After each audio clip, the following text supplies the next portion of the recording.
The statement I'm about to make, I'm going to be called a racist.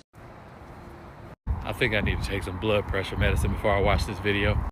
But somebody needs to stand up and speak to the black church. First of all, if anybody's going to speak to the black church, it ain't going to be you. I can see where this is going. Lord, please be with me right now in the name of Jesus. When the largest African-American Pentecostal denomination, when that leader stands up and said, I endorse that woman. That woman? Let me stop before I cuss. Sir, and I say this, sir, with all due disrespect, that woman is your vice president of the United States. And the black church votes predominantly for the party that is anti-God. What's going on here? What you're witnessing here is white supremacy within the Christian church. Oh, yes, it exists. It is real. It is here. White supremacy exists within the church.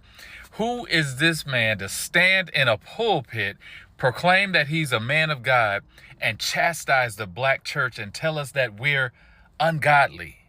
That is true white supremacy right there, that he has such privilege, that he thinks he has such privilege, such power, such authority, that he can point a finger and say that the black church is ungodly.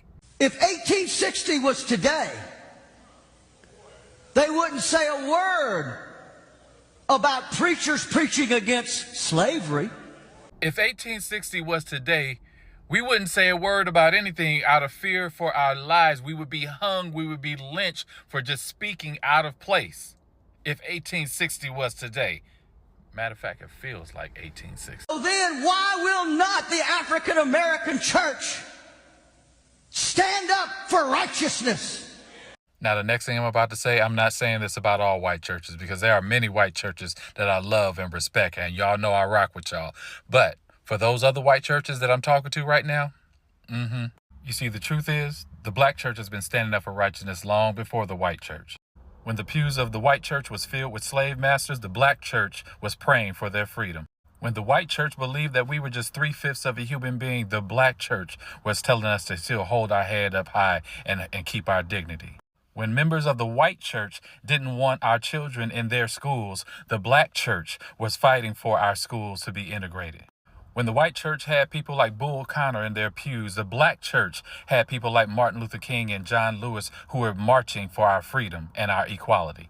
And even today, while the white church is trying to hold on to their guns and tell us that the immigrants are the problem, the black church is standing with those who have lost loved ones due to police violence. The black churches are ones who are praying for peace in our communities. So for all the Trump supporters out there, you're going to vote for Trump in 2 weeks. You may not agree with this pastor, but he's sure enough on your team. Y'all wear the same uniform. Y'all run the same plays. This is your teammate.